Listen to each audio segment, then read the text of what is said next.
Uy, Joey, malayo pa ba tayo? Parang kanina pa ako nagdadrive pero wala pa rin ako nakikitang mga bahay. Mag-iisang oras na natin binabaybay ang daan na to na parang ghost town. Siguro, mga kalahating oras na lang, Chong. Basta, kapag may nakita kang lumang arko, ibig sabihin nun, nasa baryo na tayo ni Lolo Arturo. Ay nako, bakit kasi hindi na lang kayo nakinig sa akin kanina? Ang sabi ko, magstay na lang muna tayo sa isang motel sa bayan. Tignan nyo, inabot tuloy tayo ng dilim sa daan. Itong si Joey ang sisihin mo, Hazel. Siya ang may sabi na malapit na tayo sa baryo ng lolo niya. Ang kasalanan ko lang naman naniwala ako sa kanya. Sorry na, gusto ko na kasing makita talaga si Lolo Arturo eh. Alam niyo naman na matagal ko na siyang hindi nabibisita eh. Saka, maganda nga to adventure. Anong adventure ang sinasabi mo? Yung sakit-sakit na ng likod ko kakadrive. Buti sana kung isa sa inyo ni Hazel ang pwedeng pumalit sa akin. Ay nako, dapat kasi nag-aral kayong magmaneho. Benji, sa ating tatlong magkakaibigan, ikaw lang ang may kakayahan na bumili ng sasakyan Kaya ikaw lang ang dapat na marunong magmaneho, pambihira ka naman Aba, hindi naman dapat ganun. Dapat marunong din kayong dalawa. Gaya nito, long drive pala to. Di sana, pwede niyo akong palitan sa pagmamaneho para makapagpahinga naman ako kahit sandali lang. Ako si Benji, isang 28 years old na marketing manager sa isang malaking kumpanya sa Makati. Nang gabing yon, ay papunta kami ng mga kaibigan kong sina Hazel at Joey sa baryo ng lolo ni Joey. Ako ang driver, habang nasa tabi ko naman si Joey. Si Hazel ay nasa backseat. High school pa lang ako ay magkakaibigan na kaming tatlo. Halos 5 taon din kaming hindi nagkita-kita dahil si Hazel ay lumipat sa Davao habang si Joey naman ay nagtrabaho sa Dubai. Kaya naman, nang umuwi si Joey sa Pilipinas ay naisipan naming magkaroon ng reunion. Mula Davao ay lumipad si Hazel papunta sa Maynila para magkita-kita kami. Nang nalaman namin ang plano ni Joey na bisitahin ang lolo niya na nakatira sa malayong baryo, ay naisip namin ni Hazel na sumama sa kanya. Na-excite kasi kami nang sabihin ni Joey na merong napakalaking kuweba sa lugar na yon. Nung hindi pa kasi kami magkakahiwalay, ay madalas kaming maghanap ng adventure. Umaakyat kami ng bundok at nag-e-explore sa mga kuweba. Oh, tignan nyo. Ayan na yung lumang arko. Sabi ko naman sa inyo malapit na tayo Hay sa wakas, nakakapagpahinga na rin tayo ng maayos.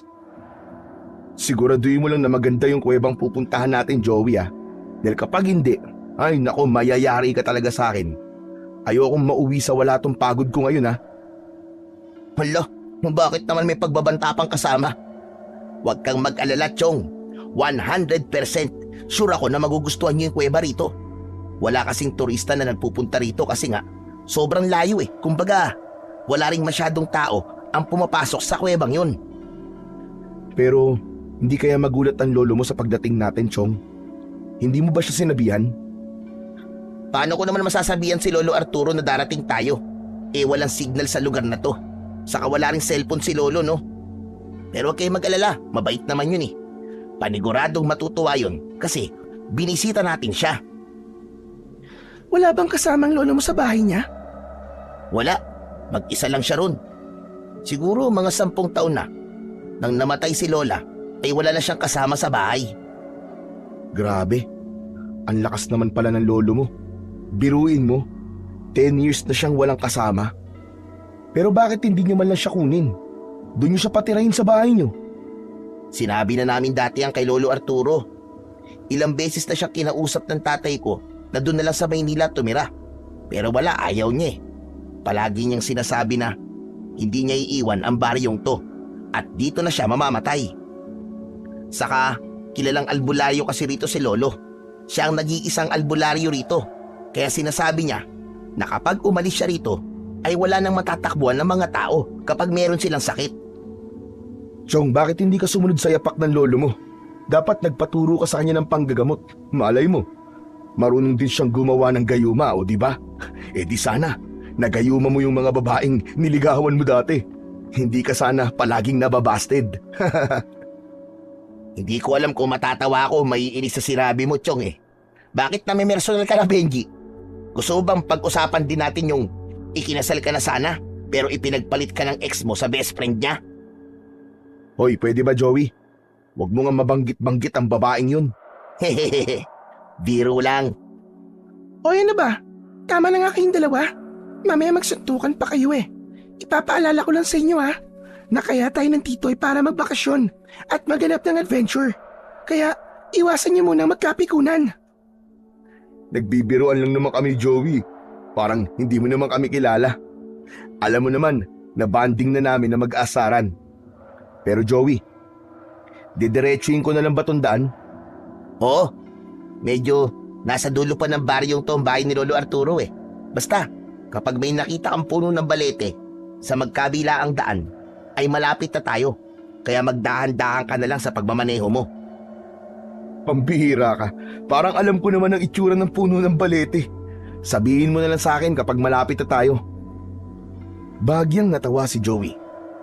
Medyo binawasan ko ang bilis ng pagpapatakbo ko ng sasakyan. Napakatahimik sa baryong yon. Lahat ng bahay na nadadaanan namin ay puro kubo. 10:00 pa lang ng gabi. Pero kahit isang tao ay wala kaming nakikita na nasa labas. Lahat ng bahay ay walang nakabukas na ilaw sa loob.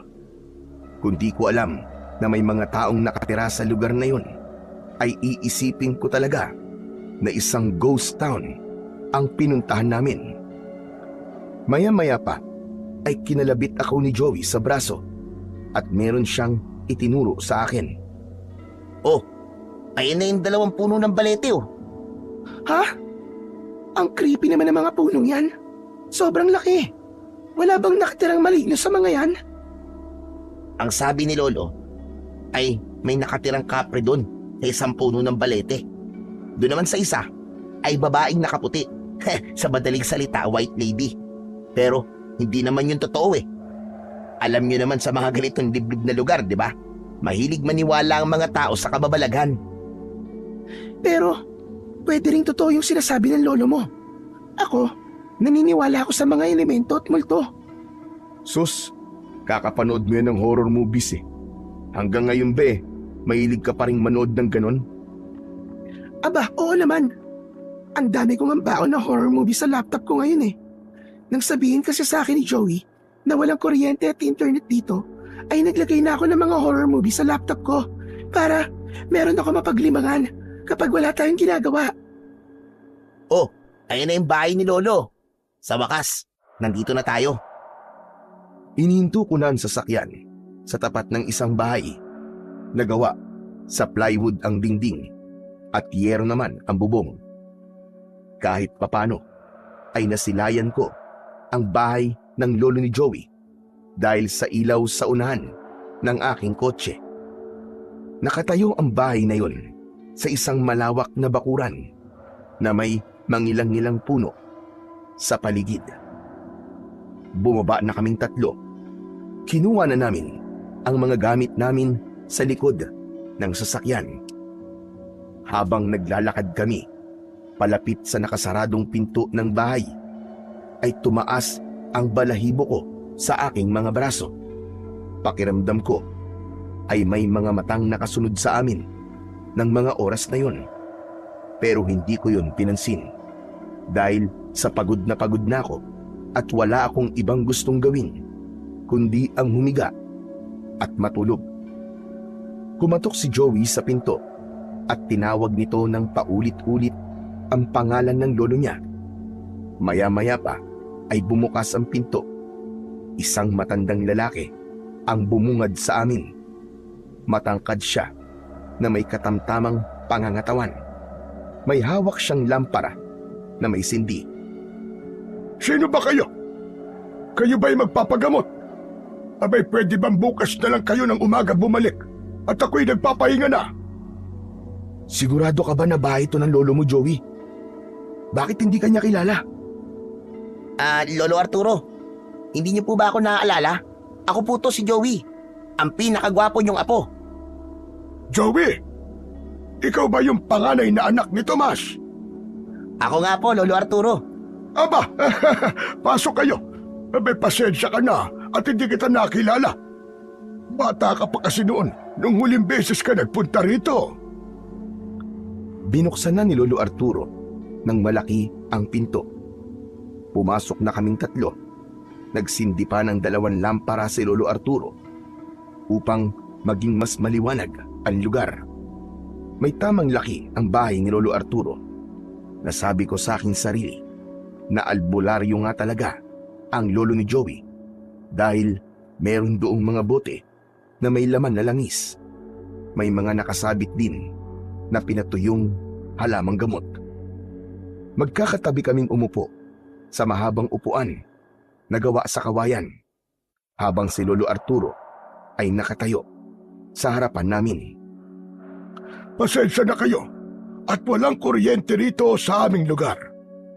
Sino pala yung mga kasama mo, Joey? Mga kaibigan ko po, Lolo Arturo. Ito po si Hazel at siya naman po si Benji. Sorry po hindi kami nakapagsabi na pupunta kami rito.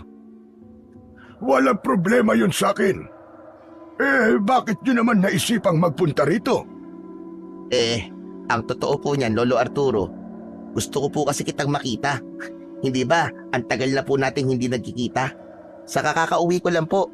Galing po kasi ako ng Dubai. Kaya marami po akong dalang pasalubong para sa inyo, Lolo Arturo. Gusto rin po ng mga kaibigan ko na mapuntahan po itong baryo nyo.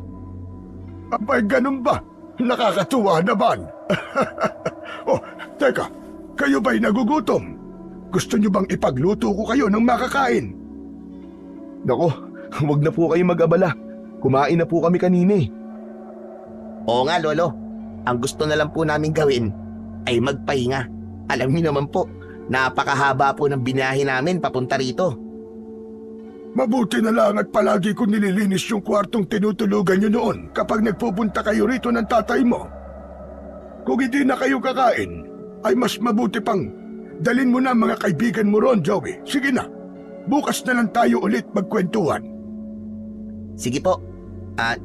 Hazel, Benji, tara na. Matulog na tayo nang makapagpahinga. Sumunod kami ni Hazel kay Joey sa isang kwarto. Dinala ni Joey ang isang lampara para merong kaming ilaw doon.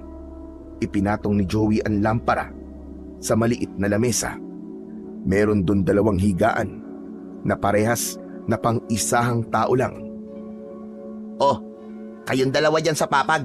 Ako naman ay maglalatag na lang dito ng banig. Teka, Chong, sigurado ka bang diyan ka sa sahig maglalatag? Baka sumakit ang likod mo kapag diyan ka natulog. Pwede namang si Hazel sa isang higaan tapos tabi na lang tayo sa isa. Ayos lang ako. Saka sobrang antok ko. Kahit sa higaan na may libo-libong pako pa, ay magagawa kong makatulog. Ikaw talaga. Ikaw ang bahala. O sige na, Chong, matutulog na ako. Talagang pagod na rin ako eh. Habang naglalatag sa sahig si Joey, ay humiga na ako. Nasa tabi ng bintana ang papag ko. Kahit walang electric fan doon, ay malamig pa rin. Kaya hindi nagtagal, ay nakatulog na ako. Tanghali na nang nagising ako ng sumunod na araw. Ako na lang mag-isa sa kwarto. Paglabas ko ng kwarto, ay nakita ko sina Hazel, Joey at Lolo Arturo sa labas. Nagpapakain sila ng mga manok. Hinanap ko ang banyo. Nakita ko yun sa may kusina. Sandali lang akong gumamit ng banyo at paglabas ko ay nasa kusina si Joey habang umiinom ng tubig. Gising ka na pala, Chong. Kumain ka na dyan. Ipinagtabi ka namin ng almusal. Ikaw na ang bahalang magtimpla ng kape mo. Thank you, Chong. Napasarap yung tulog ko eh. Napakalamig pala rito, lalo na kapag gabi. Sinabi mo pa. Medyo mataas kasi ang kinaroroonan ng lugar na to. Kaya hindi nakapagtataka na malamig. Tumango na lang ako at nagtimpla ko ng kape para makapag-almusal. Sa lamesa ay merong pandesal at pritong itlog. Mag-isa akong kumain habang si Benji ay muling lumabas ng bahay.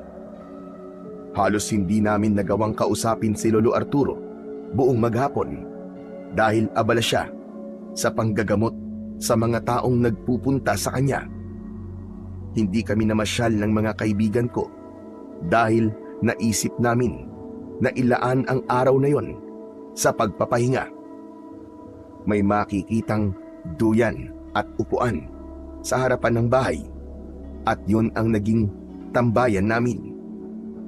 Ako ang nakahiga sa duyan habang sina Hazel at Benji naman ay nakaupo habang kumakain ng mangga na kinuha ko sa puno na nasa likod ng bahay. Alam nyo, pagtanda ko, gusto ko sa ganitong lugar din ako titira. O kaya yung malapit sa dagat. Gusto ko kasi na kapag matanda na ako, ay tahimik na ang kapaligiran ko tulad dito.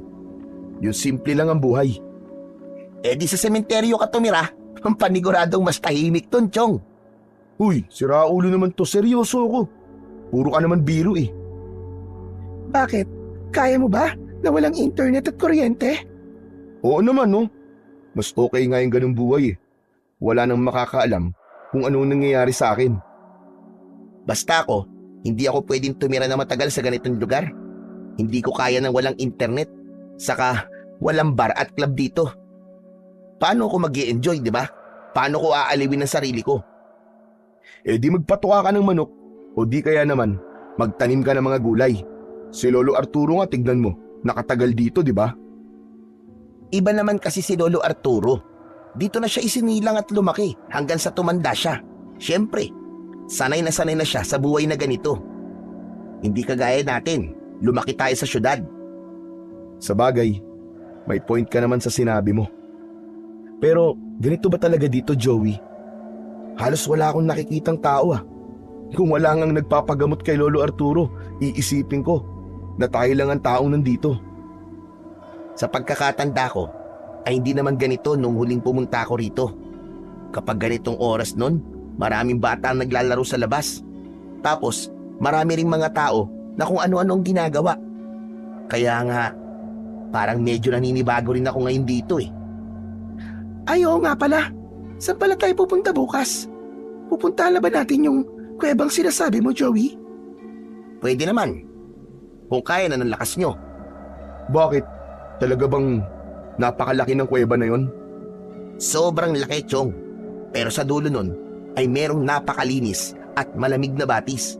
Yun ang target nating puntahan. Pwede na tayong mag-camping dun kahit isang gabi lang. Safe ba ron, Chong? Wala bang mabangis na hayop o kaya makamandag na ahas? Wala.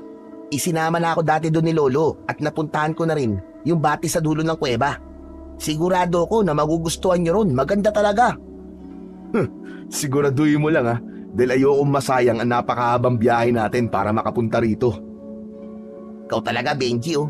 Wala ka bang tiwala sa akin? Dadaling ko naman ba kayo rito kung hindi kayo magagandaan sa pupuntahan nating kuweba? Basta, magtiwala lang kayo sa akin. Kumuha ako ng isang mangga at sinimulan ko yung kainin. Hindi na ako nagsalita at hinayaan ko ang sarili ko na mag-relax sa duyan. Naisip ko na kailangan kong sulitin ang isang linggong pananatili namin sa lugar na yon dahil paniguradong pag-alis namin ay kailangan ko na namang harapin ang realidad. Kinagabihan ay nagluto ng tinolang manok si Lolo Arturo para sa aming hapunan. Natuwa ako dahil hindi ko na maalala kung kailan ako huling kumain ng lutong bahay.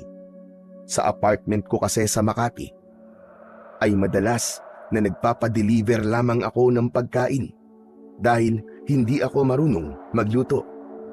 Kung hindi naman ay bumibili na lang ako sa labas. Mag-isa lang kasi akong nakatira doon dahil nasa probinsya ang pamilya ko. Grabe, ang sarap niyo pala magluto, Lolo Arturo. Ito na po ang pinakamasarap na tinola na natikman ko. Nako, mas masarap magkalderetang kambing si Lolo.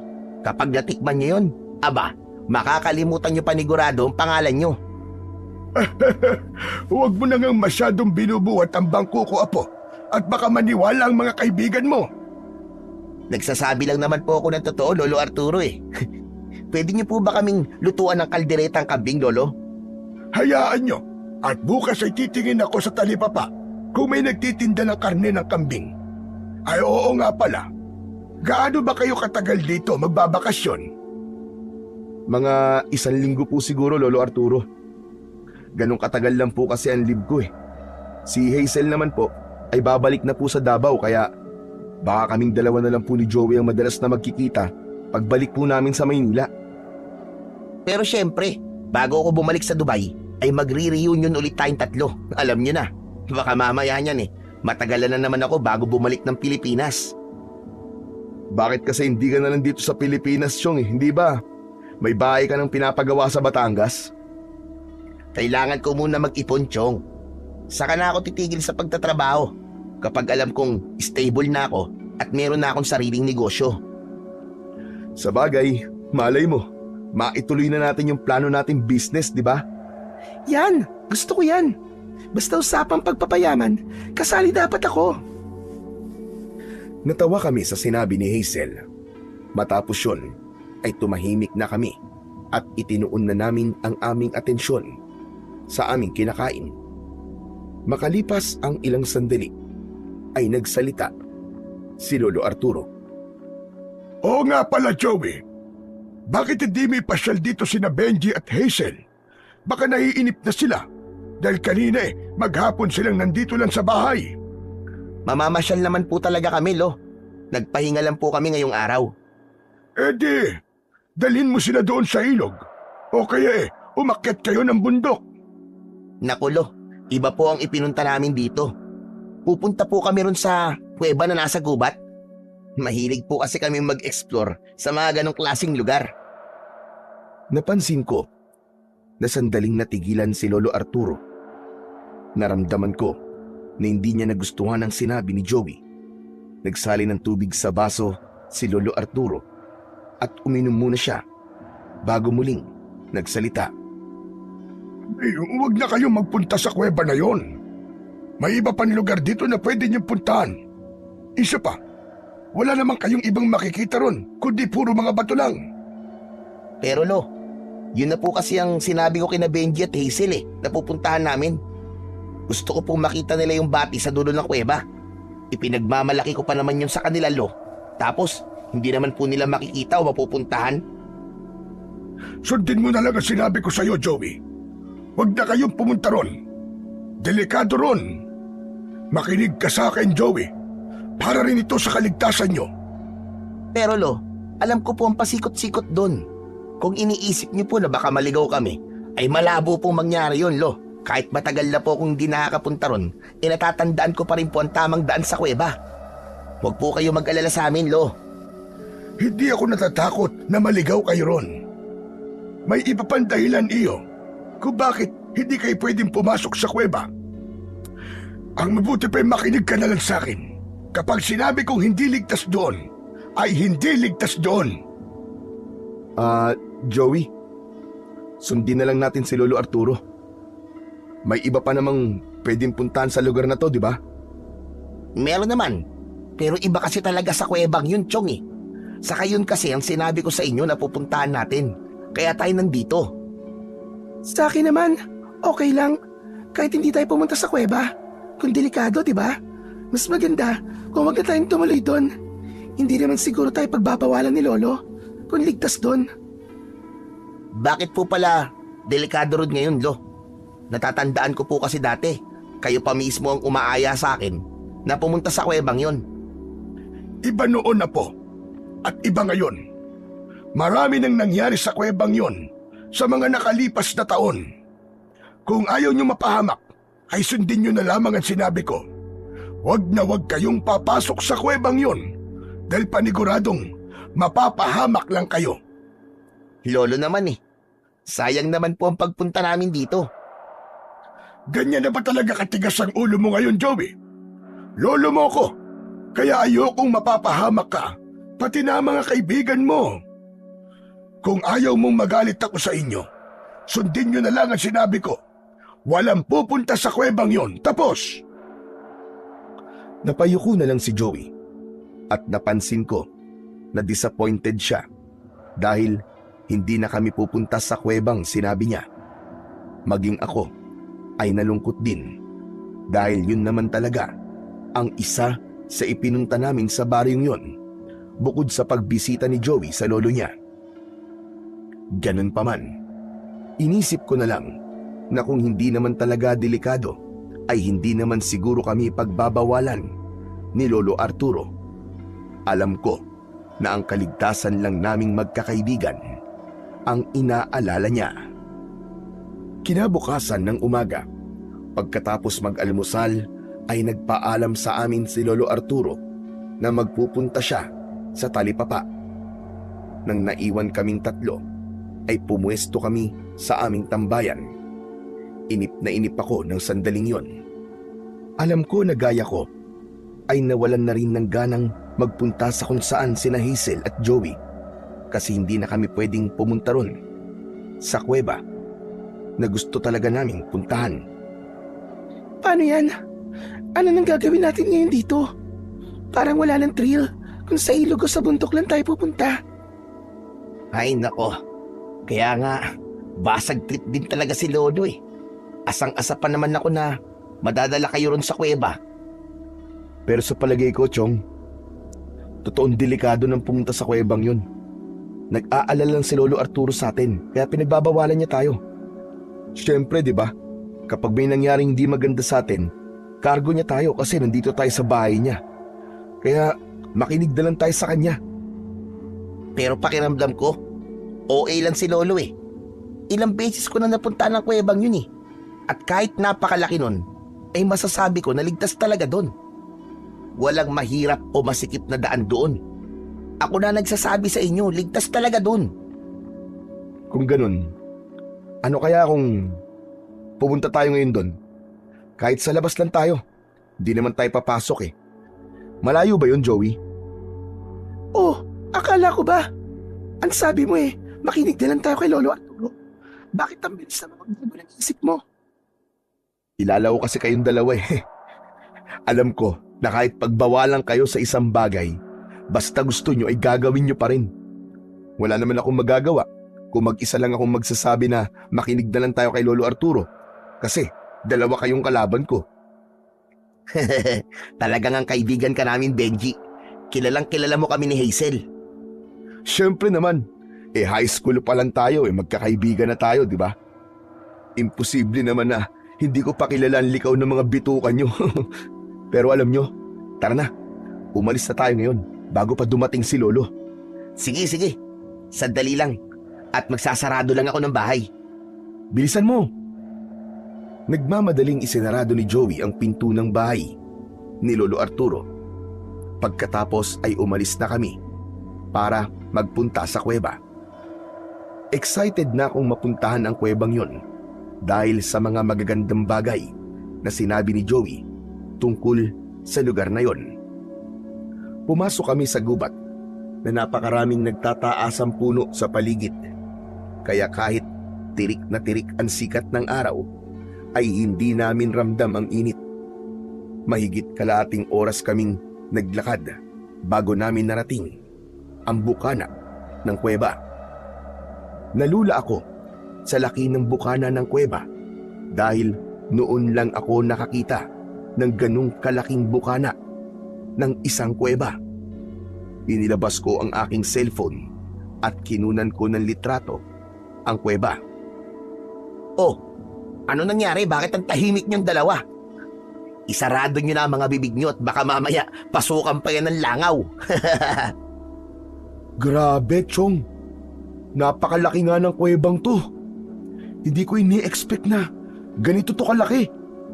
Nasa labas pa lang tayo, Chong, ha? Ano na lang, kapag nasa loob na tayo, sigurado ko na mas lalo kayong mamamangha kapag pumasok na tayo dyan. Ano, kung gusto nyo, ngayon na tayo pumasok eh. Uy, tumigil ka nga Joey. Ang usapan, dito lang tayo sa labas. Saka, talagang magiging delikado kung papasok tayo nang wala man lang tayong dalang gamit.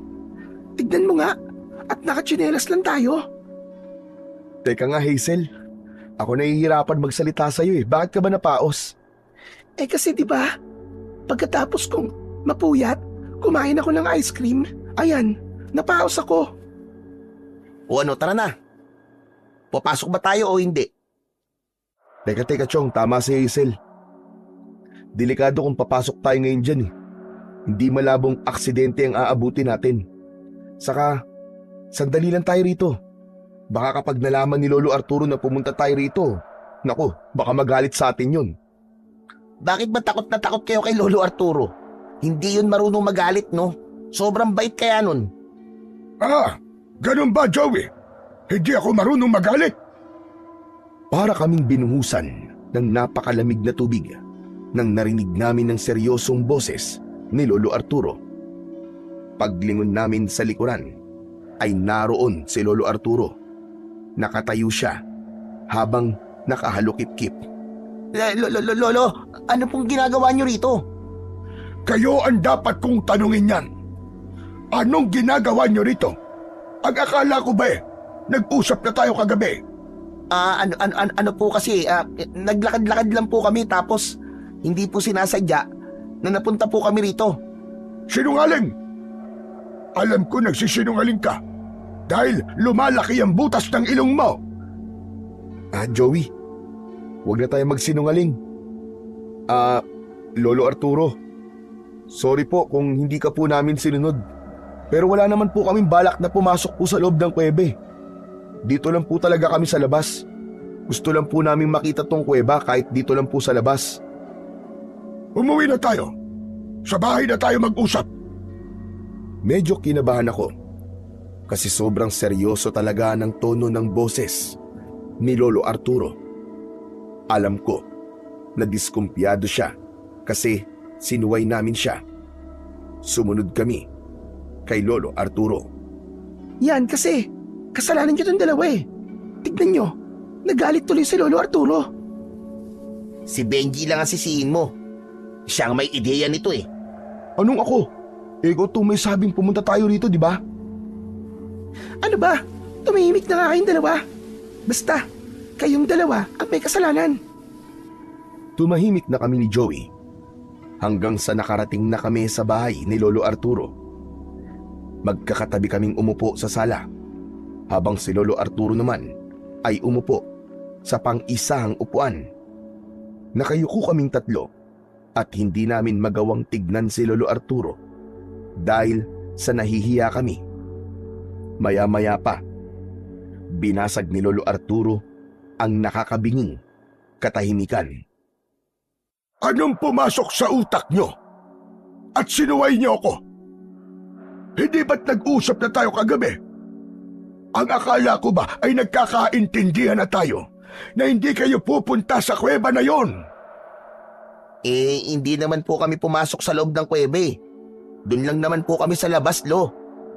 Pumasok man kayo o hindi, ay parehas lang yon. Hindi ba't sabi ko ay delikado ang kuwebang yon? Lo, naiintindihan po namin kung bakit po kayo galit sa amin. Pero Lo, gusto po sana naming malaman kung bakit po delikado ron. Baka pwede pong sabihin nyo sa amin ang dahilan para mas maintindihan po namin kung bakit ganyan na lang po katindi ang pagbabawal nyo sa amin na magpunta po sa kuweba na yon. Siguro nga ay dapat ko na sabihin sa inyo ang totoo para mas maintindihan nyo ako. Makinig kayo mabuti. Ang totoo, hindi ang mismong kuweba ang delikado, kundi ang mga nilalang na nakatira sa kuwebang yon. Ho? Teka, nilalang? Mababangis po ba na hayop? Baka makmandag na ahas. Sana nga ay mabangis na hayop lang ang naroon sa kuweba. Pero hindi. Alam ko na baka hindi kayo maniwala sa mga sasabihin ko. Pero ang kuwebang yon ay pinamumugaran ng mga aswang. Po? Ano po? Hindi ka naman siguro bingi, Joey. Tama ang narinig nyo. Mga aswang. Lolo naman eh. Nag-iimbento ng kayo eh. Ilang beses nyo na ba akong sinama sa loob ng kuweba? Pero wala naman po kayong nasabi sa akin na may mga aswang dun. Mahabang panahon na ang nakalipas nang huling beses kang nakapasok sa kuweba na yon, Apo. At sa panahong yon, ay marami na rin ang nangyari. Isang araw, nagulat na lang kaming lahat ng mga taga rito nang may mga aswang na sumalakay dito sa aming baryo. Hanggang sa napag-alaman namin na ginawang pugad na pala ng mga aswang ang kuweba. Ginawa nila yung kuta nila. At kapag hindi pa oras ng kanilang pag-atake at pagkain ng mga tao, ay naroon sila sa loob. At tuwing bilog ang buwan, saka sila lumalabas para pumatay at kumain ng mga tao. Hindi ako naniniwala sa mga aswang. Pero sa paraan ng pagkikwento ni Lolo Arturo, ay parabang sigurado siyang totoong-totoo ang mga sinasabi niya. Pero Lolo Arturo, hindi naman po totoo ang mga aswang, di ba? Yan ang akala mo, Benji. Sa inyong mga taga-syudad, maaaring hindi sila totoo. Pero sa mga kagaya namin na nakatira sa liblib na lugar at nasaksihan ng pagsalakay ng mga aswang, ay totoong-totoo sila.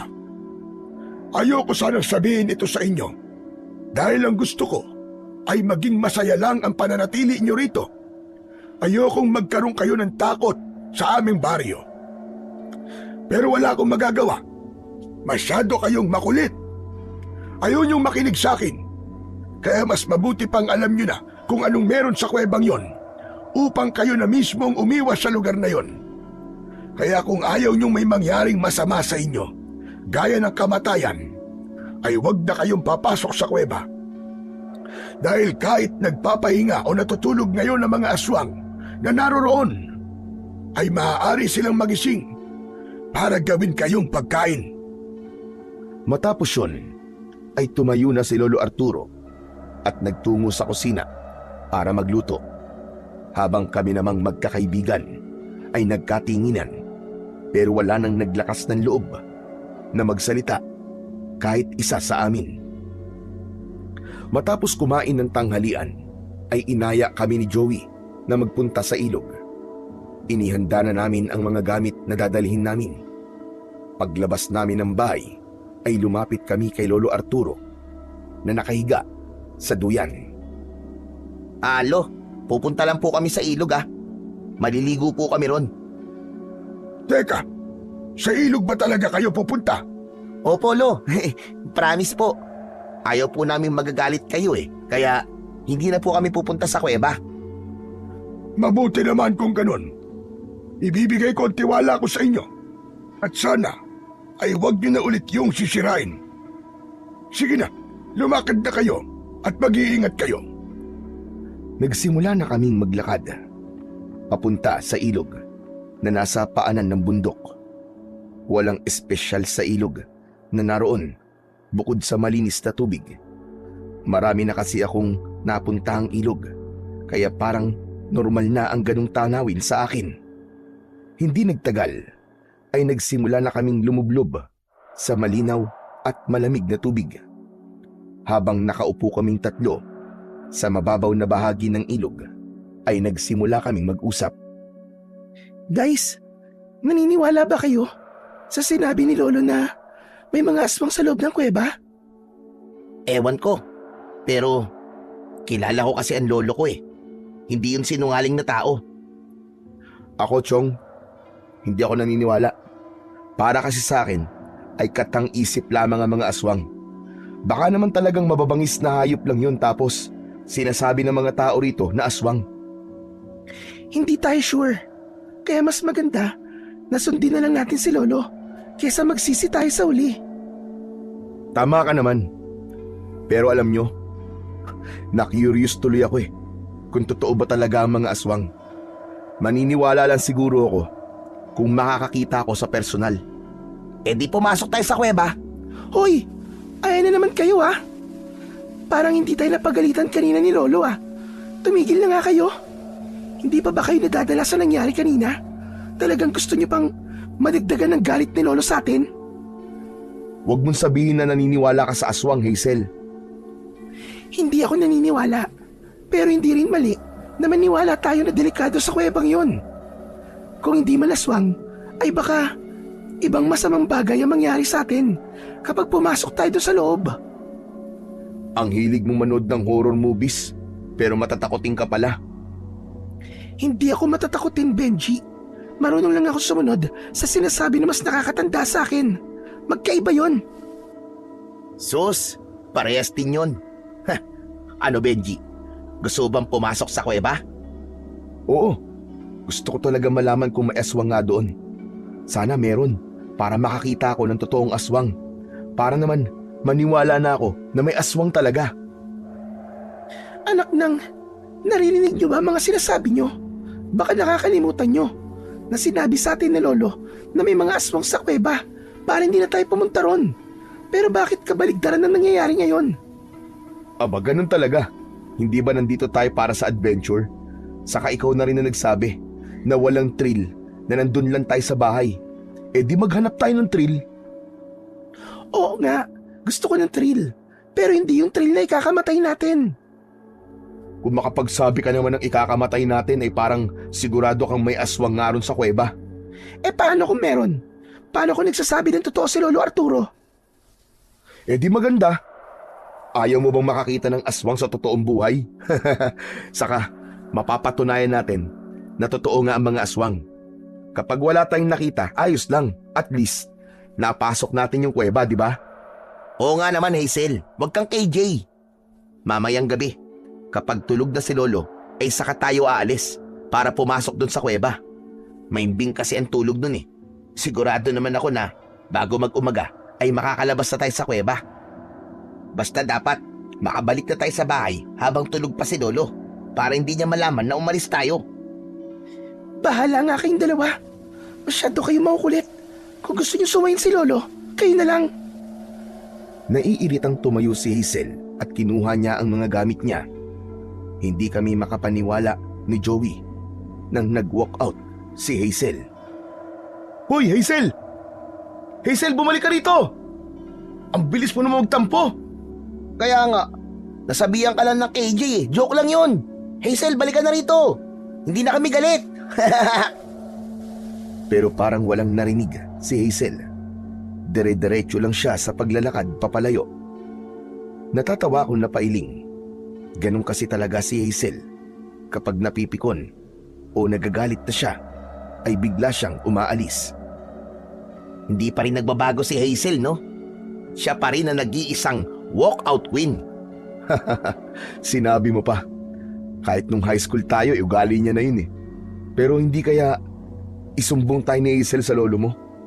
Patay tayo kapag nagsumbong siya. Eh di isumbong niya tayo. Hindi na tayo tutuloy.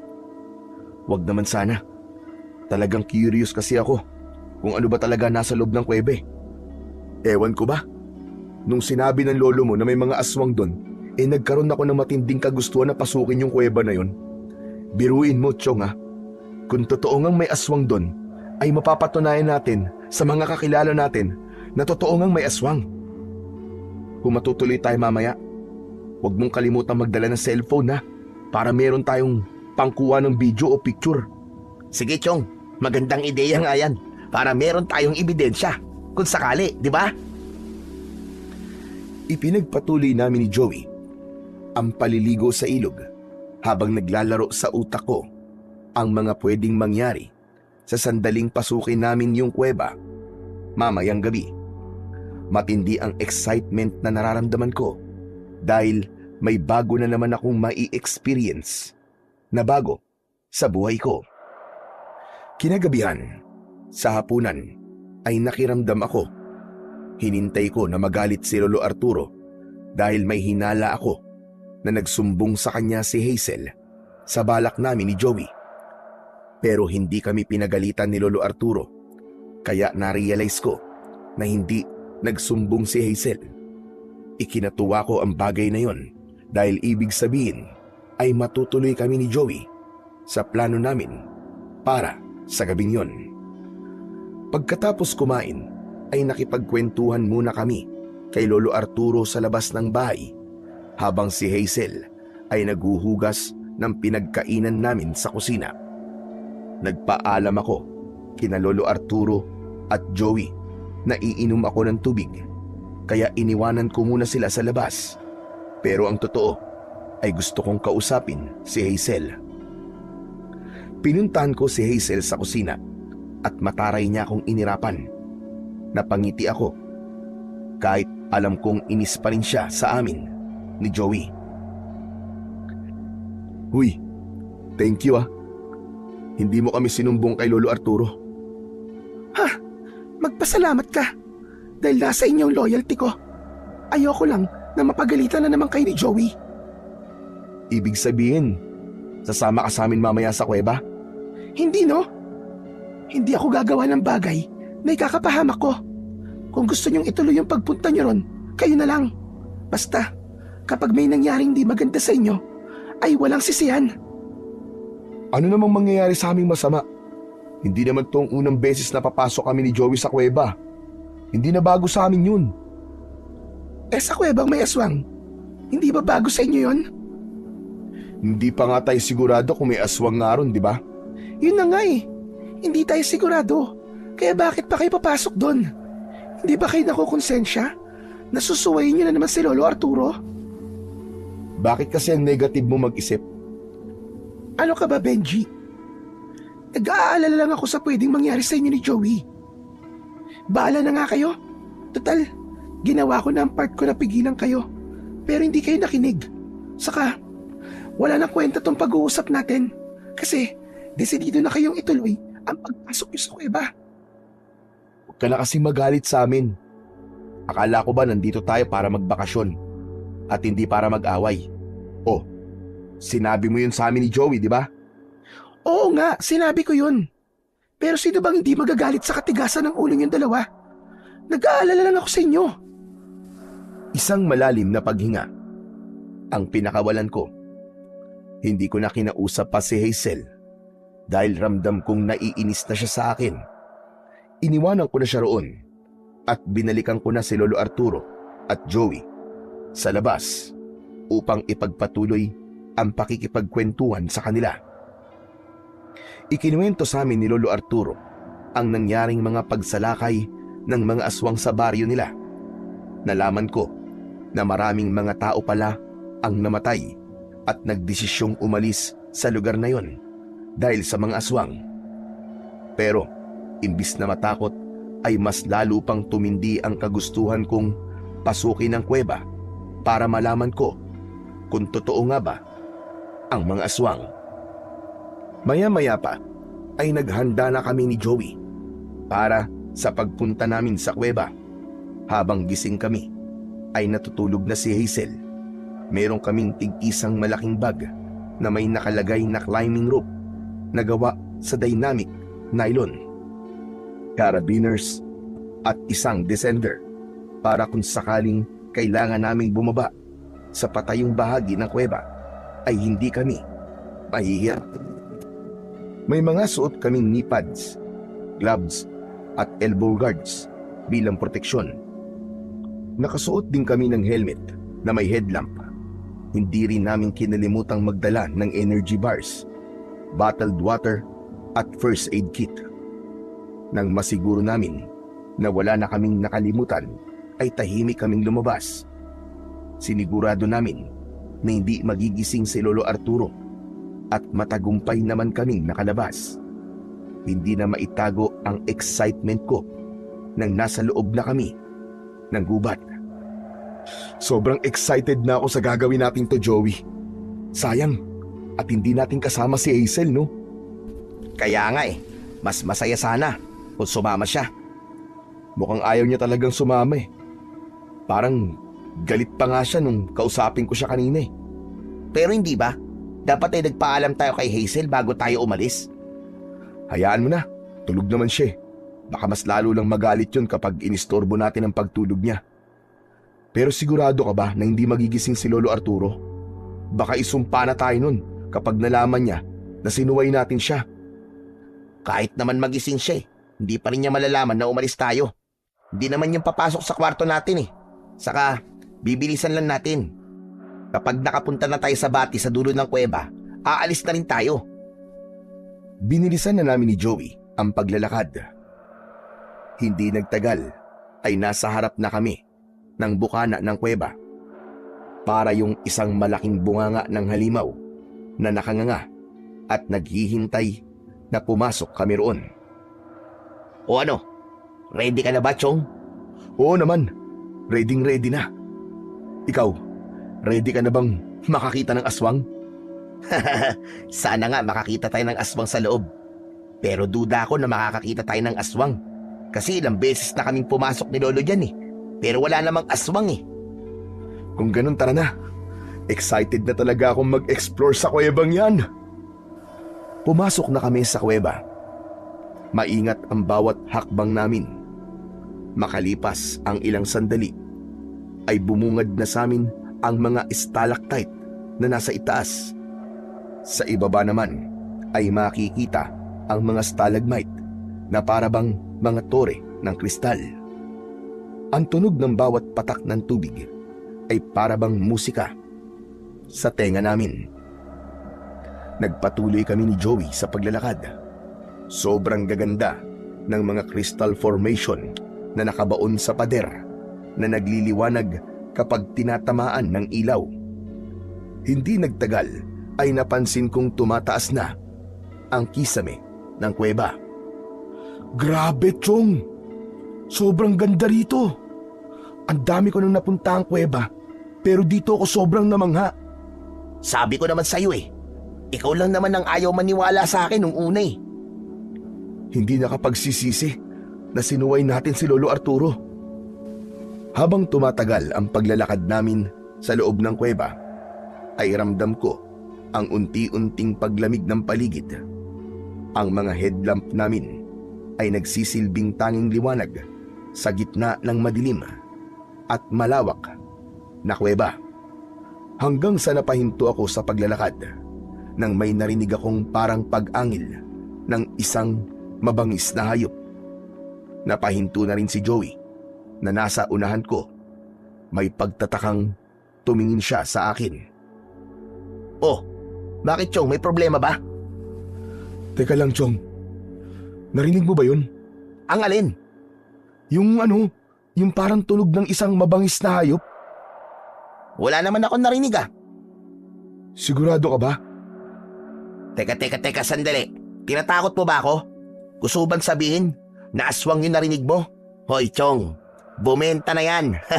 Hindi na uubra ang pananakot mo sa akin. Hindi, Chong. Seryoso ako.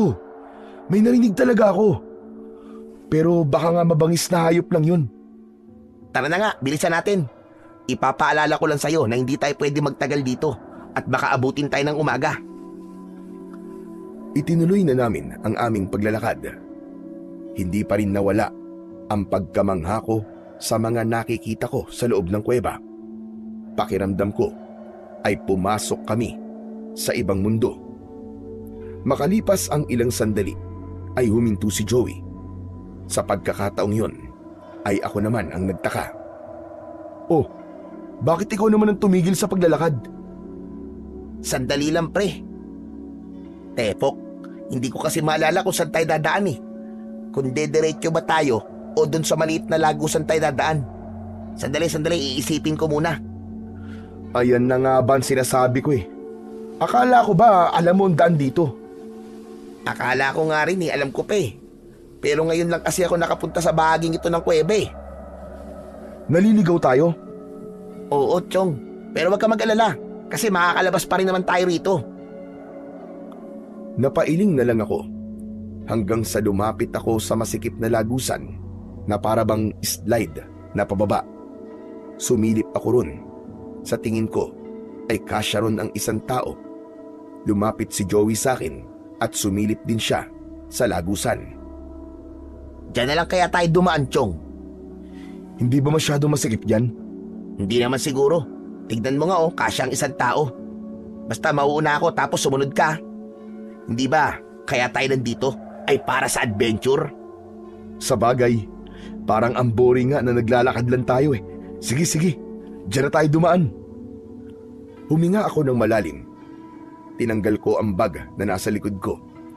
Inihulog ko yun sa lagusan at dire-diretso yung dumausdos pa ibaba. Ganon din ang ginawa ni Joey.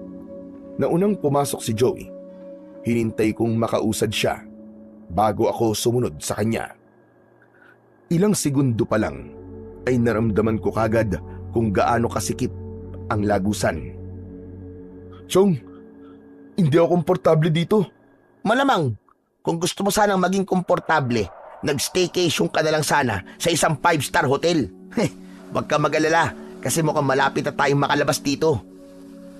Sandali akong pumikit at pinilit kong kumalma. Paulit-ulit kong sinabi sa sarili ko na kailangan kong kumalma at huwag akong mag-isip ng hindi maganda. Matapos ang ilang segundo ay ibinukas ko na ang mga mata ko at nagsimula akong gumalaw. Pero nang umusad ako ay hindi ko alam na napakadulas ng parting yun ng lagusan. Dumausdos ako paibaba at nabangga ko si Joey. Sabay kaming napasigaw habang mabilis kaming bumubulusok paibaba sa pababang lagusan. Hanggang sa iniluwa kami ng lagusang yun sa isang mas malaki at madilim na bahagi ng kuweba. Bumagsak kami sa basang lupa. Nakadapa si Joey habang nasa ibabaw niya ako. Aray ko! Chong naman! Bakit di ka nag-iingat? Aray, bakit kasi hindi mo sinabi sa akin na madulas pala sa parting yun ng lagusan eh? Talagang nanisi ka pa? Pwede bang umalis ka na dyan sa ibabaw ko? Parang nag-i-enjoy ka na dyan eh. Sorry. Agad akong tumayo at doon ko nakita ang gasgas sa kaliwang braso ko. Inabot ko kay Joey ang isa kong kamay at tinulungan ko siyang tumayo. Ayos ka lang ba? Hindi ka ba nasugatan? Hindi naman, Chong. Pero ang sakit ng katawan ko. Ako ang sumalo sa'yo eh. Ang bigat mo pa naman. Teka. Nasaan na ba tayo? Inilawan namin ang paligid at napansin ko na parang walang hanggan ang kadiliman doon. Tumaas ang balahibo ko sa batok. Alam mo pa ba ang parting ito ng kuweba, Chong? Hindi na. Ngayon lang ako nakapunta rito eh. Hindi ko nga alam na may ganito sa kuwebang to eh. Oh, baka sisihin mo ko ulit ha. Ikaw ang may sabing doon tayo dumaan sa lagusan na yun. Sana kasi pinigilan mo ako eh. Mas okay siguro kung doon tayo sa isa dumaan eh. Chong, makakabalik pa ba tayo sa itaas? Ang taas ng lagusan ha. Eh di maganap tayo ng ibang daan. Sigurado ko na meron naman tayong madadaanan para makabalik tayo sa taas eh. O ano? Tara na. May magagawa pa ba ako? Tara na. Basta ikaw mauna. Kinuha namin ang aming bag at isinukbit ulit namin yun sa aming likod. Nauna ng bahagya si Joey sa paglalakad. Inilabas ko na ang isa ko pang flashlight upang mas makita namin ng mabuti ang aming dinadaanan. Mas mahirap ang daan doon dahil mas malalaki ang mga bato. May mga pagkakataon na kailangan naming umakyat sa mga malalaking bato. Dapat pala, Chong. Nakinig na lang tayo kay Lolo Arturo eh. E di sana may imbing pa ang tulog natin sa oras na to gaya ni Hazel. Huli na para magsisikat, Chong. Saka, kaya nga tayo nandito para sa adventure, di ba? Mas okay nga to eh. Kasi mas nakaka-excite to kesa sa natutulog lang tayo. Kumbaga, bagong experience to na maaalala natin habang nabubuhay tayo. Sana nga makalabas pa tayo rito ng buhay dahil kung hindi na natin ito maaalala. Sus, ang nega mo naman. Nahawa ka na ba kay Hazel? Malakas na tumawa si Joey. Napahinto ako nang may sumabay na ibang ingay sa tawa na yon ni Joey. Muli kong narinig yon, parang pag-angil ng isang mabangis na hayop. Pero sa pagkakataon na yon ay parang marami na sila. Joey. Sandali. Ano yun? Sigurado ako narinig mo rin yun. Ang alin ba? Yung parang umangil na hayop. Pero parang ang dami nila, Chong. Ayan ka na naman sa pananakot mo eh. Hindi ako nananakot. Seryoso ko. Sa tingin mo ba, may oras pa ako magbiro at manakot sa sitwasyon natin ngayon? Aba, malay ko sa'yo. Alam mo, huwag mo nang pansinin yung mga narinig mo. Baka mga paniki lang yun. Para namang hindi mo alam na maraming paniki sa mga ganitong kuweba. Alam ko ang huni ng paniki at sigurado ko na hindi paniki yung narinig ko. Paniki man o hindi, ang isipin na lang natin ay kung paano tayo makakabalik sa itaas. Tara na nga. Sayang oras natin kung palagi tayong titigil sa paglalakad eh. Nagpatuloy na sa paglalakad si Joey. Habang ako naman ay sandaling tinanlawan ng flashlight ang paligid. Siniguro ko na walang hayop ang naroon na maaaring umatake sa amin bago ako sumunod kay Joey. Kalahating oras na ang lumipas, pero tila walang katapusan ang mabatong daan na tinatahak namin. Sanay ako sa mga ganong activity, pero dahil sa masyadong malalaki ang mga bato sa dinadaanan namin, ay mabilis akong nakaramdam ng pagod. Halos maubos ko na ang baon kong tubig dahil panay ang inom ko. Hanggang sa hindi ko na kinaya at umupo na ako sa isang malapad na bato. Nang nakita ko ni Joey, ay lumapit siya sa akin. Oh, anong ginagawa mo dyan, Chong? Hindi ba sabi ko eh, huwag na tayong huminto sa paglalakad? Teka, sandali lang, Chong. Di ko na talaga kaya eh. Pwede bang kahit 5 minutes break lang? Yan. Kulang ka na kasi sa exercise, kaya ang bilis mong mapagod. Tignan mo ko, parang kayang-kaya ko pang maglakad kahit 5 oras eh. Sus, ang yabang mo naman. Basta, magpahinga na muna tayo. Sige na nga, pero 5 minutes lang ha. Umupo si Joey sa tabi ko at naglabas siya ng isang bottled water para uminom.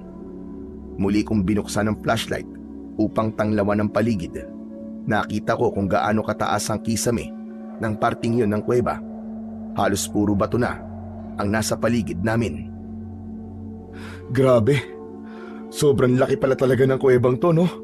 Sinabi mo pa, kahit nga ako'y nagulat na may ganitong parte pala ang kuwebang to. Baka nga kahit si Lolo, hindi alam ang lugar na to eh. Paano pala?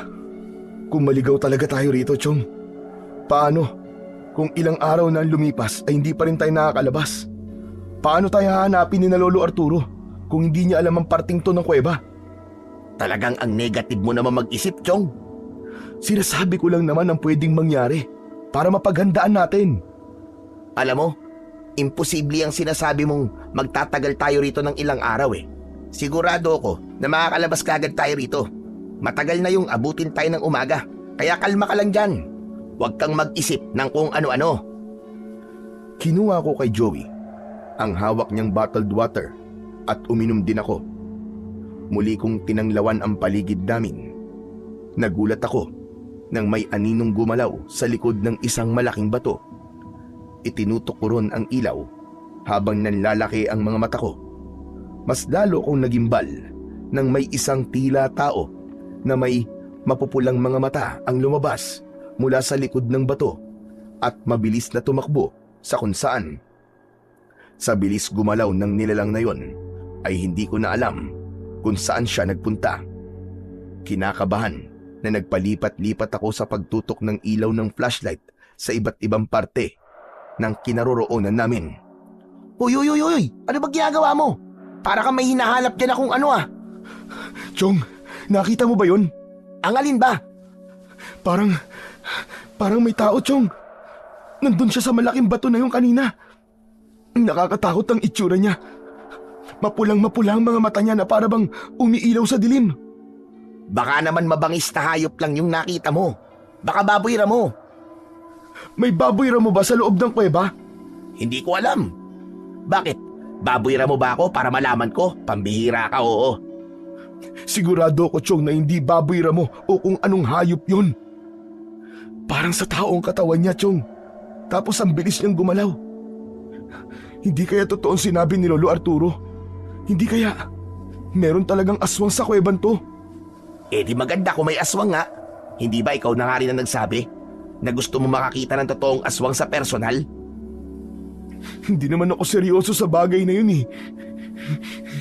Kakaibang nilalang yung nakita ko kanina, Chong. Hindi yun isang mabangis na hayop lang. Kailangan na natin makalabas dito. Dahil baka kung ano pang mangyari sa atin. Oo na. Tara na. Hanapin na natin ang daan palabas. Ramdam kong hindi sineryoso ni Joey ang mga sinabi ko sa kanya. Habang ako ay unti-unting tumitindi ang takot na nararamdaman. Nang tumayo na si Joey, nagsimula na siyang maglakad, ay hindi na ako umalis sa tabi niya. Nagkaroon ako ng pakiramdam na may mga matang nakasunod sa bawat paggalaw namin. Makalipas ang ilang minuto, ay narating na namin ang dulo ng dinadaanan namin. Isang lagusan ang sumalubong sa amin. Papasok na sana si Joey sa lagusan nang hawakan ko ang braso niya. Teka, sandali lang, Chong. Sigurado ka ba?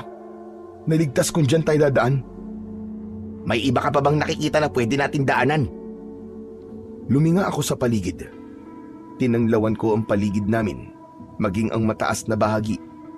Wala akong nakitang ibang pwede naming daanan, kundi ang lagusan lang na nasa aming harapan. Naglabas ng lighter si Joey. Sinindihan niya yun at itinapat niya sa lagusan ang lighter. Gumalaw ang apoy. O ano, nakita mo naman. Gumagalaw ang apoy, ibig sabihin, hindi dead end ang lagusan na to. Baka nga ito na ang daan para makapunta ulit tayo sa itaas na bahagi ng kuwebe. Sige. Wala naman tayong ibang madadaanan eh. Naunang pumasok si Joey sa lagusan. Kailangan naming yumuko roon. Nang marating na namin ang dulo ng lagusan, ay isang malawak na parte ng kuweba ang napuntahan na naman namin. Sabay naming binuksan ang flashlight at tinanglawan namin ang paligid. Labis kaming nagimbal ni Joey sa aming nakita sa paligid. Napakaraming mga nakakatakot na nilalang na parang mga halimaw ang itsura ang naroon. Lahat sila ay natutulog. May nakahiga sa lupa, may nakahiga sa malalapad na bato, at meron ding parang mga paniki na nakasabit sa itaas ng patiwarik. Mahahaba ang mga daliri nila na may matutulis na mga kuko. Payat ang kanilang pangangatawan at ang balat nila ay kulubot na parabang katawan ng matandang puno. Nahihintakutang nagtama ang mga mata namin ni Joey. Bubukas sana ang bibig niya para magsalita, pero mabilis kong itinakip ang kamay ko sa bibig niya. Nanlalaki ang mga matang umiling ako, na ang ibig sabihin ay wag na wag kang magsasalita, Joey, dahil baka magising ang mga halimaw na nasa paligid. Itinuro ni Joey ang lagusan kung saan kami pumasok, pero may nakita akong isa pang lagusan sa unahan namin. Itinuro ko yung kay Joey at marahan siyang tumango. Nagsimula na kaming humakbang papunta sa isa pang lagusan. Nag-ingat kami ng gusto upang hindi kami makagawa ng ingay. Kahit ang paghinga ko ay pigil na pigil ko. Tinignan ko rin ng maayos ang hinahakbangan ko dahil may mga halimaw na nakahiga sa lupa na kung hindi kami mag-iingat ay baka maapakan namin. Ngunit sa hindi sinasadyang pangyayari ay isang tuyong sanga ang naapakan ni Joey. Gumawa yon ng ingay na umalingaw-ngaw sa paligid. Kasunod nun ay magkakasabay na bumukas ang mga mata ng halimaw. Nakakatakot ang mapupulang mga mata na nasa paligid namin ni Joey. Chong, nagising na sila. Anong gagawin natin? Tumakbo na tayo sa lagusan, Chong. Bilisan natin! Takbo! Napuno ang paligid ng magkakasabay na pag-angil ng mga halimaw. Mabilis kaming tumakbo ni Joey papunta sa lagusan na nasa aming unahan. Iwanan natin ang mga bag natin, Chong! Masyado mabigat ang mga to! Sabay naming inalis ni Joey ang bag na nasa likod namin. Dire-diretso kaming pumasok sa lagusan. Naunang nakalabas si Joey at agad akong sumunod sa kanya. Palapit na ng palapit ang mga yabag. May nakita akong bato na nasa gilid ng lagusan. Joey, tulungan mo akong itulak yung bato. Kailangan nating harangan ng lagusan. Agad naming itinulak ang bato. Napakabigat nun. Kaya sa una ay hindi namin yun nagawang igalaw. Pero ibinuhos namin ang buong lakas namin hanggang sa umusog na ang bato. Nagtuloy-tuloy na ang pagtulak namin sa bato. Pero bago namin yun tuluyang naiharang sa lagusan, ay isang halimaw ang nakapasok. Takot na nagtago si Joey sa likod ko. Kahit paano ay nagpasalamat ako na isang halimaw lang ang nasa harapan namin. Dahil kung hindi kagad namin naiharang ang bato sa lagusan, malamang ay napakaraming halimaw na ang makakaharap namin. Chong, totoo nga sinabi ni Lolo. Pugad yan ang mga aswang ang kuweban to. Dapat pala, nakinig na lang tayo sa kanya. Ikaw na rin na nagsabi kanina. Huli na para magsisi tayo. Harapin na lang natin ang sitwasyon natin ngayon. Hoy! Pangit na aswang! Kung inakala mo natatakot kami sa'yo, ay nagkakamali ka. Kaya wag mo nang subukan pa na saktan kami dahil hindi ka magtatagumpay. Kulang sa tapang ang boses ko, pero umasa ako na aatras ang aswang dahil sa sinabi ko. Pero hindi ko alam kung hindi ba siya natakot o sadyang hindi niya lang talaga naintindihan ang sinabi ko. Kasi galit na galit siyang sumugod sa amin ni Joey. Sabay kaming napasigaw ni Joey nang dahil sa takot. Naghiwalay kami. Tumakbo ako sa kaliwa habang si Joey naman ay sa kanan. Joey, dito! Bilisan mo, dali! Tatakbo sana si Joey papunta sa akin, pero hinarangan siya ng aswang. Napaatras si Joey habang unti-unting lumalapit ang aswang sa kanya. Benji, Chong! Anak ng tatsya, tulungan mo ako! Ayoko pang mamatay! Marami pa akong pangarap sa buhay, Chong! Doon na ako nagsisi sa ginawa naming pag-iwan sa aming mga bag. Naroon kasi ang lahat ng gamit namin kagaya ng kutsilyo. Kaya wala akong magagamit para ipagtanggol ang aming sarili. Pero hindi pa rin ako sumuko. Dumampot ako ng malapad na bato. Tatakbo na sana ako para tulungan si Joey nang biglang sinunggaban ng aswang si Joey. Pumaibabaw ang aswang kay Joey at doon ko naramdaman ang matinding kagustuhan ko na mailigtas ang aking kaibigan sa bingit ng kamatayan. Walang pag-aalinlangan na tumakbo ako palapit sa aswang at malakas kong ipinukpok ang bato sa likod ng ulo nito. Nang humarap sa akin ang nilalang, ay sinindak niya ako sa pamamagitan ng malakas na pagsigaw at pagpapakita ng matutulis niyang mga ngipin na akala mo ay mga kutsilyo. Kahit natatakot ako, ay hindi ako nagpatinag. Malakas kong inihampas ang bato sa muka ng aswang. Napahiga ang aswang sa tabi ni Joey. Mabilis akong umupo sa dibdib ng aswang at paulit-ulit kong inihampas ang bato sa pagmumuka ng aswang. Walang ibang nasa isip ko noon kundi ang patayin siya dahil alam ko na kung hindi ko yun gagawin ay kami ang papatayin niya at lalantakan. Hayop kang aswang ka! Mamatay ka na! Mamatay ka na! Inawat ako ni Joey. Doon ko lang napansin na durug na ang mukha ng aswang at wala na yung buhay. Maging ang mga kamay ko ay punong-puno na ng dugo na mula sa aswang. Nanginginig kong binitiwan ang bato at tumayo ako. Tama na, Chong! Tama na! Patay na yan! Tama na, Chong! Hindi na yan lalaban sa'yo! Nadala kasi ako ng emosyon ko, Chong. Kailangan na nating umalis dito. Tignan mo, at gumagalaw ang batong iniharang natin sa lagusan. Malamang, pinipilit na mga aswang na alisin yung bato para makapasok na sila rito. Tara na! Tama ka. Tara na. Hanapin na natin ang daan palabas sa kuwebang to. Isang mahabang daan ang nakita namin at tinahak namin yun ni Joey. Kahit bato ay hindi nun napigilan ang aming pagtakbo. Kailangan kasi naming magmadali, makalayo lamang sa lugar na yon, dahil paniguradong anumang sandali ay maaalis na ng mga aswang ang batong nakaharang sa lagusan. Hindi nagtagal ay narinig namin sa hindi kalayuan ang sabay-sabay na pag-angil ng mga aswang. Mas lalo namin binilisan ang pagtakbo dahil sigurado kami na naalis na nila ang batong iniharang namin.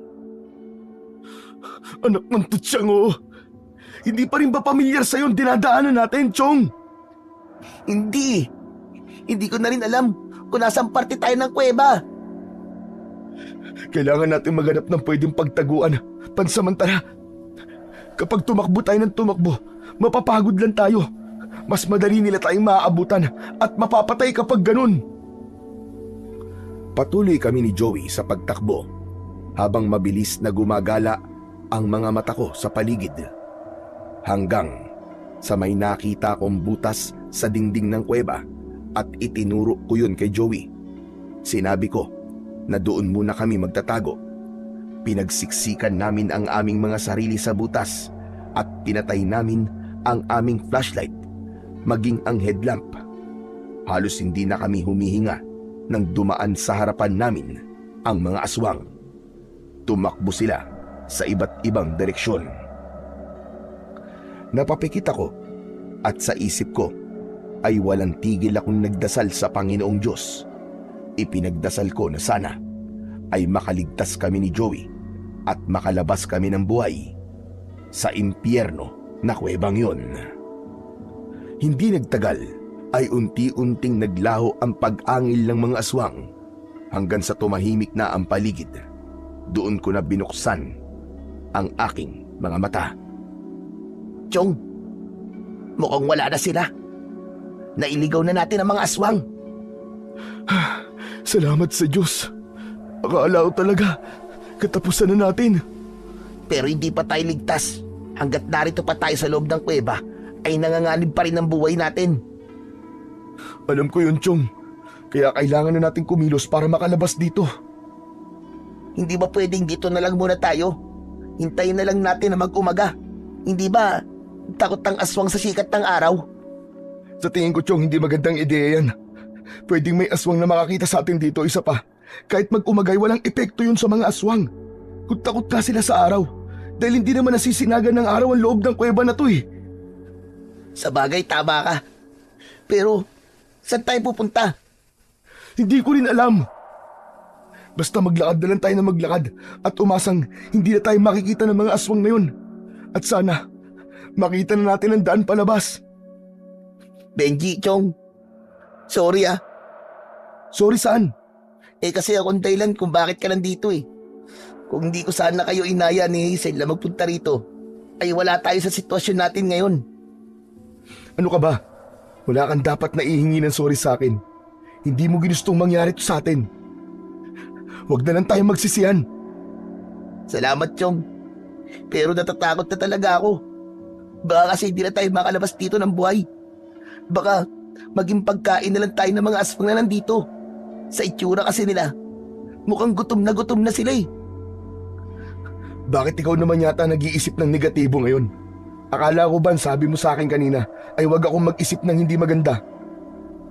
Ang hirap na kasing magpaka-positive sa nangyayari sa atin ngayon, Chong eh. Sipin mo, dalawa lang tayo tapos napakarami ng mga aswang. Sa tingin mo ba ay may laban tayo sa kanila? Tama ka, Chong. Marami nga sila. Pero naniniwala ako na hindi tayo pababayaan ng Panginoon Diyos. Naniniwala ako na buhay tayong makakalabas sa kuwebang to. Tandaan mo na hindi natin kailangan labanan ng mga aswang. Ang kailangan lang natin ay hanapin ang daan palabas at makauwi tayo ng buhay sa bahay ni Lolo Arturo. Pagbalik natin doon ay hihingi tayo ng sorry sa kanya kasi sinuway natin siya. Papayag ka bang hindi makahingi ng sorry sa lolo mo? Siyempre hindi. Yun naman pala eh. Kaya tatagan mo ang loob mo, Joey. Alam kong parehas tayong takot ngayon. Pero walang maitutulong sa atin ng takot. Kailangan nating magpakatatag pareho. Marahang tumango si Joey. Matapos yun, ay nauna na akong lumabas sa pinagtataguan namin. Nang sumunod sa akin si Joey, ay ako na ang naunang naglakad. 100 na naman na parang walang katapusan na ang aming tinahak. Hindi na namin binuksan ang aming flashlight dahil mas madali kaming makikita ng mga aswang. Makalipas ang ilang minutong paglalakad, ay may nakita kaming liwanag sa dulo. Masaya kaming tumingin ni Joey sa isa't isa. Chong, mukhang yun ang daan palabas oh. Tama ka. Tara na, bilisan na natin. Mas binilisan namin ni Joey ang paglalakad hanggang sa nakarating na kami sa dulo ng daan na yun. Ngunit labis ang aming pagtataka dahil sa dulo ay hindi namin natagpuan ang daan palabas ng kuweba. Bagkus ay bumungad sa amin ang isang napakalinis at malinaw na batis. Teka, sandali. Yan bang batis sa sinasabi mo, Chong? Ha? Oo, yan nga. Akala ko pa naman makakalabas na tayo. Hindi pa pala. Pero saan galing yung liwanag na nakita natin kanina? Ewan ko, hindi ko rin alam. Nakapagtataka na kanina ang liwanag sa parting to tapos bigla na lamang nawala yung liwanag. Hindi kaya pinaglalaruan na tayo ng mga aswang, Chong. Baka sinadya nila na dalhin tayo rito. Kasi dito nila tayo papatayin at kakainin. Hindi naman siguro. Pero hindi mo ba naisip, Joey? Nandito tayo ngayon sa batis na sinasabi mo. Siguro naman mula rito ay natatandaan mo na ang daan palabas. Oo nga no. Tama ka. Ang talino mo talaga, Chong. Ilang beses ko nang napunta ng batis na to. At mula rito ay alam ko na kung saan dapat tayo dumaan para makalabas na tayo dito. Binuksan ni Joey ang flashlight niya para mailawan niya ang paligid. Isang lagusan ang itinuro niya at ayon sa kanya ay kailangan lang namin diretsuhin ang daan na yun para matumbok ang daan papalabas. Nang sandaling yun ay nagpasalamat ako sa Diyos dahil dininig niya ang panalangin ko. Pero hindi pa man kami nakakaalis ni Joey sa aming kinatatayuan ay narinig namin ang palakas ng palakas na pag-angil ng mga aswang. Napasiksik sa akin si Joey. Hanggang sa lumabas mula sa lagusang itinuro ni Joey kanina ang napakaraming aswang. Pinalibutan nila kami na parabang siniguro nila na hindi na kami makakatakas sa lugar na yun. Nanlilisik ang mga mata nila habang ang iba ay tumutulo pa ang malapot na laway na may kasamang dugo na parabang gutom na. Naramdaman ko ang maigpit na pagkapit ni Joey sa braso ko. Chong, mukhang tama nga ang sinabi ko kanina. Talagang dinala lang tayo dito ng mga aswang para makorner nila tayo. Wala na, game over na. Katapusan na natin. Pero Chong, masaya ako. Masaya akong mamamatay. Kasi kasama ko matalik kong kaibigan. Che, tumigil ka nga. Huwag kang magsalita ng ganyan. Hindi pa tayo mamamatay. Hindi ako papayag na sa ganitong paraan tayo mamamatay. Lalaban tayo, Joey. Lalaban tayo. Pero paano natin gagawin yon? Paano tayo lalaban kung dadalawa lang tayo at sandamukal na mga aswang na gutom ang nasa paligid natin? Hindi ko na sinagot si Joey dahil ang nasa isip ko ng sandaling yun ay kung paano kami mabubuhay sa isang sitwasyon na parang kamatayan na lang ang talagang sasapitin namin. Yumuko ako at dumampot ako ng mga bato. Isa-isa kong tinignan ang mga aswang. Sige! Mga pangit kayong aswang kayo! Lumapit kayo! Lapit! Hindi kami natatakot sa inyo! Lalaban kami hanggang kamatayan! Sige! Lumapit kayo! Pare naman! Huwag mo nang sabihin sa kanila na lumapit sila. Pampihira ka oh. Baka mamaya lumapit ka ang mga yan sa atin eh. Sabay-sabay na umangil ang mga aswang. Umalingaw-ngaw ang pag-angil nila sa kabuuan ng kuweba na nagdulot ng matinding takot at kilabot sa akin. Nang nagsimulang lumapit ang mga aswang sa amin, ay pinaulanan ko sila ng bato. Ginaya na rin ni Joey ang ginagawa ko. Dumampot siya ng mga bato at pinagbabato niya rin ang mga aswang. Pero walang epekto ang mga bato sa kanila. May iba na nagagawang iwasan ang mga bato, habang ang ilan ay tila hindi man lang nasasaktan. Palapit na ng papalapit sa amin ang mga aswang na nakapaligid sa amin. Unti-unti kaming umatras ni Joey habang patuloy pa rin kami sa pagbato. Chong, wala na. Mamamatay na talaga tayo dito. Tumahimik ka nga muna. Walang maitutulong sa atin yung mga sinasabi mong yan. Nagsasabi lang naman ako ng totoo eh. Patuloy kami sa pag-atras ni Joey hanggang sa hindi na namin namalayan na nasa gilid na pala kami ng batis. Isa pang hakbang patalikod ang ginawa namin at sabay kaming nahulog sa napakalamig na tubig ng batis. Bumulusok ako paibaba at binalot ng kadiliman ang aking paligid. Hindi ko inasahan na napakalalim pala ng batis na yon. Nataranta ko dahil pakiramdam ko ay may kung anong malakas na puwersang humihila sa akin paibaba. Kahit anong pilit kong lumangoy papunta sa itaas, ay tuloy pa rin ang pagbulusok ko sa pinaka-ibaba ng batis. Hanggang sa naramdaman ko ang pinaka-ibaba ng batis, mas lalo akong nagulat nang may kung anong bagay ang biglang nagliwanag sa harapan ko. Unti-unting lumamlam ang liwanag at doon ko nakita ang isang nagliliwanag na espada na balot ng kalawang. Nang dahil sa kagustuhan kong labanan ng mga aswang, ay agad kong naisip na maaari kong gamitin ang espadang yon bilang sandata laban sa kanila. Walang pagdadalawang isip na kinuha ko ang espada. Sa pagkakataon na iyon, ay nawala na ang puwersang humihila sa akin paibaba at nagawa ko ng makalangoy paitaas. Nang umahon ako sa batis, ay dala ko na ang espada. At sa hindi maipaliwanag na pangyayari, ay nawala ang makapal na kalawang ng espada kasabay ng pagkawala ng liwanag nun. Chong, tulungan mo ako! Napatda ako nang marinig ko ang pagsigaw ni Joey. Nakita ko siya na nakikipagpambuno sa mga aswang.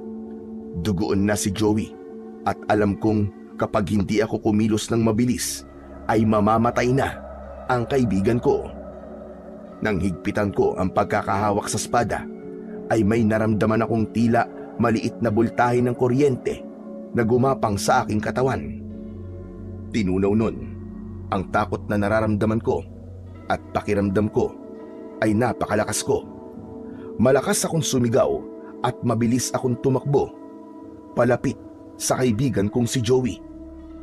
Agad kong itinarak ang espada sa isang aswang na agad naman niyang ikinamatay. Tinaga ko ang isa pang aswang at sa sobrang talim ng espada ay bumagsak ang katawan niya sa lupa na wala ng ulo. Sabay-sabay na lumingon ang mga aswang sa akin. Bumakas ang gulat sa mga mukha nila. Ngayon niyo ako subukan! Tignan natin kung uubra kayo sa espadang to! Isa sa mga aswang ang unang umatake sa akin. Mabilis kong iniwasan ang kanyang mga kuko at ibinaon ko ang espada sa dibdib niya, direkta sa puso. Lumagpas ang dulo ng espada ko sa likod ng aswang. Dalawang aswang pa ang sumunod na umatake, isa sa kanan at isa sa kaliwa. Umatras ako ng isang hakbang at mabilis kong ginilitan sa leeg ang isa, habang ang isa naman ay sinaksak ko sa tiyan na agad na nagdala sa kanila sa kamatayan. Kahit wala akong kasanayan sa paggamit ng espada, pakiramdam ko ay may isang napakalakas na puwersa na gumagabay sa akin sa kung ano ang dapat kong gawin. Hindi ko maintindihan kung bakit, pero hindi ako nakakaramdam ng pagod. Para bang may kung anong lakas na bumabalot sa aking buong pagkatao. Hanggang sa naging sunod-sunod at sabay-sabay na ang pag-atake sa akin ng mga aswang. Sa bawat saksak at taga ko gamit ang mahiwagang espada ay may aswang na bumabagsak at namamatay. Hanggang hindi ko namalayan na isang aswang na lamang ang nakatayo at buhay. Sa lahat ng aswang na nakaharap ko ay siya ang pinakamalaki. Meron siyang mahaba at malaking sungay. Natatangi ang itsura niya, kaya napagtanto ko na siya ang pinuno ng mga aswang. Kung gusto mong pang mabuhay, umalis ka na. Pero pwede mo rin naman subukan na patayin ako kung gusto mo magaya sa mga kasama mo. Galit na sumigaw ang malaking aswang at mabilis siyang tumakbo palapit sa akin. Sinunggaban niya ako pero nagawa ko siyang maiwasan. Mabilis kong itinarak ang espada sa dibdib niya at nang hugutin ko yun ay malalim kong hiniwa ang kanyang leeg. Sandaling natigilan pa ang aswang at nang bumulwak ang dugo mula sa sugat niya sa leeg ay napaluhod siya sa lupa hanggang sa tuluyan na siyang bumagsak. Hindi ako makapaniwala habang nakatingin ako sa napakaraming patay na aswang sa paligid. Hindi ko akalain na magagawa ko silang patayin kahit mag-isa lang ako. Nagulat ako nang biglang may tumapik sa likod ko. Paglingon ko ay nakita ko si Joey na duguan at puno ng sugat sa iba't ibang parte ng kanyang katawan. Mabilis kong binitiwan ng espada nang makita kong matutumba si Joey. Agad ko siyang sinalo at maingat ko siyang inihiga sa lupa. Chong, ang galing mo ah. Paano mong nagawa yun? At saan mo nakuha yung espada na yan? Chong, nakita ko sa pinakailalim ng batis yung espada. Sa totoo lang, nagtataka rin ako kung paano ko nagawang patayin lahat ng aswang na nandito sa kuweba. Wala naman kasi akong alam sa paggamit ng espada eh. Saka nung nakita ko yung espada, nagliliwanag tas puno siya ng kalawang. Pero biglang naglaho nung hawakan ko at makikipaglaban na ako. Sa tingin ko, may sa maligno yung espada. Ewan ko, Chong. Naguguluhan ako sa mga sinasabi mo. Hindi ko maproseso ang paliwanag mo sa akin kasi, aray, sobrang sakit ang sugat ko. Ay, oo nga pala. Ituro mo lang sa akin ang daan palabas. Kailangan madala lang kita kay Lolo Arturo para magamot ka niya. Pinasan ko si Joey sa likod ko. Maglalakad na sana ako nang nakita ko yung espada. Kinuha ko yun at saka ako nagsimulang maglakad habang itinuturo naman sa akin ni Joey ang daan palabas ng kuwebang yun. Panay ang dasal ko sa aking utak ng mga sandaling yon na sana ay hindi mamatay ang matalik kong kaibigan na si Joey. Wala kasi akong ideya kung gaano katindi ang mga sugat na nakuha niya nang atakihin siya ng mga aswang. Hindi nagtagal ay narating na namin ang bukana ng kuweba. Para akong nabunutan ng napakalaking tinik sa lalamunan nang nakita ko sa labas ng kuweba sina Hazel at Lolo Arturo na parehas na may dalang flashlight. Halatang kanina pa sila naghihintay sa paglabas namin. Agad nila kaming sinalubong. Sandali kong ibinaba sa lupa si Joey. Ang titigas talaga ng mga ulo nyo. Ayan! Tignan nyo nangyari sa inyo! Sorry po, Lo. Tama po kayo, Lolo Arturo. Dapat talaga nakinig kami sa inyo eh. Totoo po palang may mga aswang sa loob ng kuweba. Pero Lo, wala na po sila. Patay na po silang lahat. Ano ka mo? Patay na lahat ng mga aswang. At paano naman yun nangyari? Lolo Arturo, hindi po kayo maniniwala. Pinatay po ni Benji ang lahat ng mga aswang. May nakita po siyang espada dun sa batis. At yun po ang ginamit niya na sandata para labanan po ang mga aswang. Ang galing niya, Lo. Ano ka mo? Nasaan ang espadang sinasabi nyo? Nasaan? Ipinakita ko kay Lolo Arturo ang espada.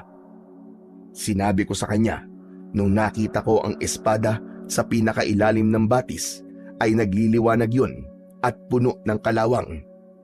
Pero nang iahon ko yun sa batis, ay nawala ang kalawang nun at naramdaman ko na may gumagabay sa akin sa paggamit ng espada para maging biyasa ako doon. Hindi ako maaaring magkamali. Ang espadang ito ang espada ni Manuel. Po? Lolo Arturo? Sino pong Emmanuel? Si Manuel, ang magiting na manunugis na pinagkalooban ng makapangyarihang espada ng isang diwata. Siya ang naging tagapagtanggol namin noon. Pero sa kasamaang palad, napatay siya ng mga aswang at kasabay ng kanyang pagkamatay ay misteryosong naglaho ang kanyang espada. Hindi ako makapaniwala na ikaw ang makakakita ng makapangyarihang espada, Benji. Pero sa palagay ko, narito pa rin sa baryong ito ang espiritu ni Emmanuel at ginamit kanya bilang instrumento para wakasan ang pananalasa ng mga aswang. Pwede po bang mamaya na po kayo magkwentuhan? Aray, at sakit. Lo, dalhin niyo na po ako sa bahay. Gamutin niyo na po ang mga sugat ko. Pakiramdam ko mamamatay na ako. Doon lang namin naalala ang sugatang si Joey. Pinagtulungan namin siyang buhatin ni Hazel at nang makarating kami sa bahay ay agad na ginamot ni Lolo Arturo ang mga sugat ni Joey. Habang pinanonood ko ang panggagamot ni Lolo Arturo kay Joey ay napakaraming tanong ang naglalaro sa utak ko. Hindi ko kasi maintindihan kung bakit sa akin ipinagkatiwala ni Emmanuel ang makapangyarihang espada. Ngunit ganun pa man, labis pa rin akong nagpapasalamat sa Panginoong Diyos dahil buhay kaming nakalabas ni Joey sa kuwebang pinamumugaran ng mga aswang. Makalipas ang ilang araw, ay dumating na ang araw ng aming pag-alis. Malungkot ako ng araw na yon dahil kahit paano ay naging malapit na ang loob ko kay Lolo Arturo. O siya, mag-iingat kayong tatlo sa biyahe niyo pa uwi. At huwag na huwag niyong kakalimutan na dumaan sa ospital para magamot ng maayos si Joey. Hindi po namin kakalimutan, Lolo Arturo. Lo, maraming salamat po sa inyo at pasensya na po uli. Wala na yon. Kalimutan na natin. Oo nga pala, Benji. Maraming salamat din sa iyo. Salamat dahil pinalaya mo ang aming baryo mula sa mga aswang na nasa kuweba. Hindi mo alam kung gaano kalaking tulong ang nagawa mo para sa aming lahat. Ngayon, malaya na ang mga tao na mamuhay ng tahimik at maaari nang bumalik ang mga umalis dito para magpatuloy sa kanilang buhay ng ligtas sa takot.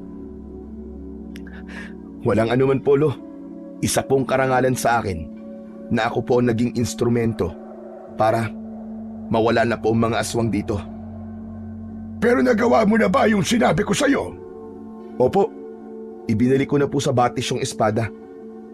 Sa tingin ko po, ay tama po kayo. Nararapat na naroon po ang espada dahil doon ko po yun nakita.